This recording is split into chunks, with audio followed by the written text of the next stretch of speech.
Saya ingin sharing kepada Anda sepenggal kisah cerita dari sahabat saya yang dia ngalamin sendiri pengalaman ini. Yang ketika pertama kali ada seorang kliennya yang datang. Dia kena di physical abuse ya, jadi dipukulin sama pasangannya, sama si pasangannya ini dipukulin habis-habisan dan dia datang. Terus teman saya ini bantuin si orang ini supaya dia bisa lebih tenang, lebih damai hatinya. Terus jadi dia punya jalan-jalan yang solutif yang disarankan untuk bisa memperbaiki hubungannya. Lalu dia datang lagi dan nggak lama itu pas dia hadir lagi itu kejadiannya sama, habis dipukulin lagi. Nah, teman saya ya fokusnya untuk ngebantuin dia karena bagaimanapun juga hubungan ini kan perlu banget untuk bisa dipertahankan gitu ya. Namanya juga udah jadi suami istri gitu. Nah, jadi benar-benar dibantu banget gitu. Dan orang ini merasa lebih tenang lagi, dia pulang lagi. Dan yang ketiga kalinya masih sama ternyata. Nggak ada perubahan dari pihak pasangannya. Masih dipukulin habis-habisan. Dan yang ketiga dia udah sambil katanya sedih banget, nangis-nangis apa segala macam. Dicoba tenangkan lagi. Dan akhirnya untuk jangka waktu yang lama dia nggak datang lagi gitu ya. Sampai suatu saat yang datang ternyata mamanya ke tempatnya teman saya ini. Dan ternyata mamanya ngabarin kalau si anak ini udah meninggal. Udah nggak ada. Teman saya terpukul sekali dan merasa sedih.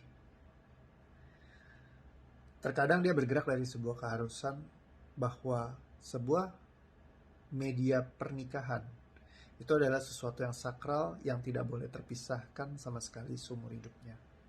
Sehingga apapun yang terjadi harus diperjuangkan.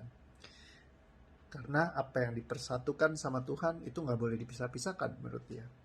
Nah, hal ini tentu saja benar. Namun di satu sisi, dikala kita bergerak dari sebuah keharusan seperti itu juga, kita perlu melihat terkadang apa yang paling bijaksana dalam mengambil keputusan. Mungkin terkadang ada orang-orang yang terdorong untuk mengambil keputusan sehingga mereka menikah. Ada juga mungkin yang waktu itu belum memikirkan jangka panjang. Ada yang lucu juga, saya pernah ngalamin, katanya gini, saya ngefans banget sama film-film drama dan saya selalu percaya tentang cinta sejati itu ada. Akhirnya saya jadi menikah dengan pasangan pertama saya. Dan kebetulan nggak cocok sampai harusnya akhirnya saya berpisah gitu. Nah, jadi terkadang kita bergerak dari energi yang mengharuskan kita untuk mengambil keputusan secara terburu-buru. Ada teman saya yang juga jomblonya sudah terlalu lama kata dia. Jadi mau buru-buru menikah. Akhirnya apa yang terjadi? Mamanya sudah nanyain terus, tetangganya nanyain terus, kapan lu nikah? Kapan lu nikah? Kok lu sendirian, lu jomblo gini. Akhirnya dia memutuskan untuk menikah berdasarkan dari dorongan orang-orang di sekelilingnya. Akhirnya tidak bahagia dan akhirnya berpisah juga. Nah, tapi perpisahan itu terkadang juga suatu hal yang sebenarnya saya sangat-sangat sayangkan sekali gitu ya.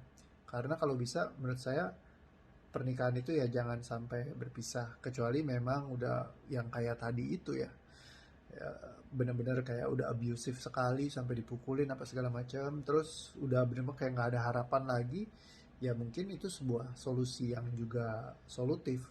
Ada seorang sahabat saya juga yang waktu kemarin ini lagi corona, suaminya tuh pergi terus keluyuran minum-minum gitu ya. Akhirnya ya dia putuskan juga untuk menjauh gitu ya, karena memang gaya hidupnya nggak baik, terus juga memang udah dikasih kesempatan berkali-kali tidak berubah juga. Ya akhirnya dia mengambil keputusan. Dan kalau buat saya, orang-orang yang seperti ini adalah orang yang saya hormati juga.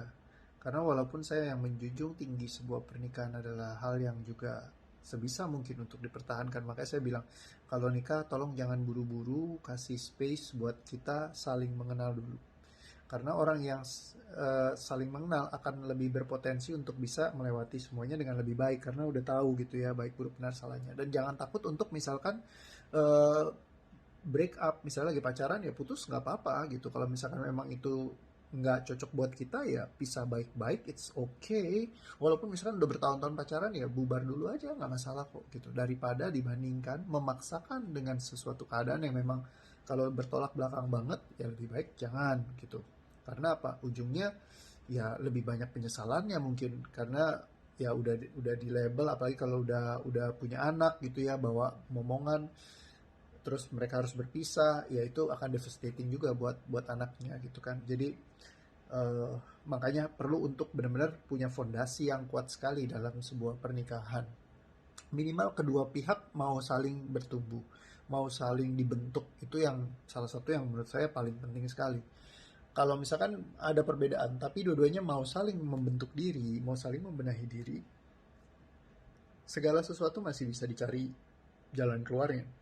Tapi kalau udah ngebatu gitu ya, nggak mau ngambil tindakan, ya bisa aja sih energetically dirapihin, dibersihin gitu ya. Saya banyak bantuin juga yang energinya nyangkut bawah sadarnya gitu ya, terus nggak mau ngambil keputusan, dibantu lepas-lepaskan, abis itu jadi lebih ringan, lebih tenang, ya akhirnya bisa diusahakan sesuatu sama si pasangannya ini. Tapi dibalik dari semua itu, mendingan sih kalau masih pacaran, saran saya ya udahlah, nggak usah dipaksakan gitu. Kita masih bisa cari alternatif lain istilahnya. Ya kan masih banyak lagi gitu ya yang bisa istilahnya dicoba pendekatan dulu gitu ya. Apakah memang cocok atau enggak gitu. Karena balik lagi, pernikahan itu bukan cuma pas nikahnya doang. Banyak orang yang kayak berasa pas udah akad nikah, udah married, itu kayaknya udah cukup gitu. Tapi nggak di situ kan, panjang loh gila, seumur hidup kita bisa barengan terus gitu ya. Kalau kalau misalkan memang dari awal aja udah mungkin gonjang ganjing segala macem, nggak ada penyelesaiannya, terus nggak mau usaha, ya mendingan sih cari alternatif lain aja. Nah, bagaimana kalau misalkan yang sudah barengan, ya pastikan Anda untuk benar-benar mencoba untuk mengubah diri kita sendiri dulu, karena kalau kita mau ngubahin pasangan kita nggak akan pernah bi nggak juga sih ya, ya susah lah, challenging gitu ya, maksudnya menantang, karena kan Tuhan aja tidak mengubah keadaan suatu kaum sampai mereka mengubahnya sendiri. Jadi kalau misalkan mereka mau mengubah hmm, keadaan mereka, yaitu pilihan mereka, tapi kalau enggak ya kita nggak bisa ngubahin keadaan mereka. Nah, jadi mereka ya bergerak dari sebuah apa ya, ya pilihan mereka sendiri. Kalau mereka terus seperti itu ya ya itu pilihan mereka. Kalau kita memaksakan diri pengen mengubahkan mereka, yang ada adalah capek gitu. Jadi pastikan untuk kita benar-benar mengubah diri kita sendiri.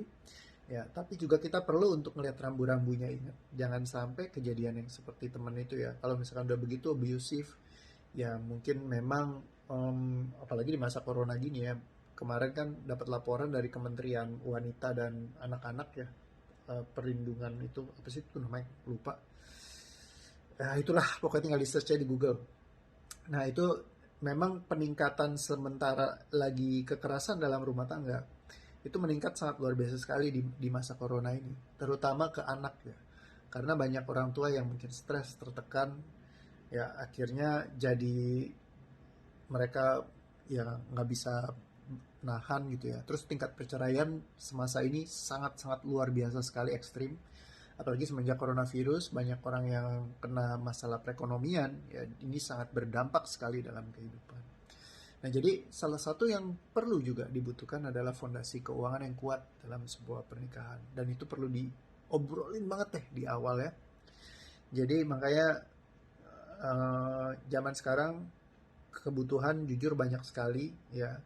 Kalau misalkan memang belum siap buat menikah, nggak apa-apa untuk menunda dulu, apalagi di masa corona begini kan.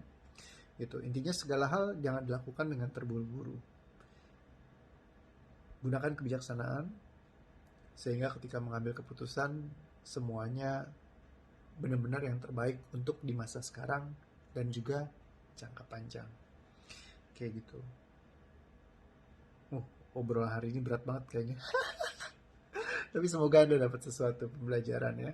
Intinya adalah bijaksana dalam bertindak, jangan sampai terburu-buru, jangan bergerak dari energi keharusan. Sehingga kita bisa bijaksana dalam menentukan. Oke, sampai ketemu di video berikutnya. Bye-bye.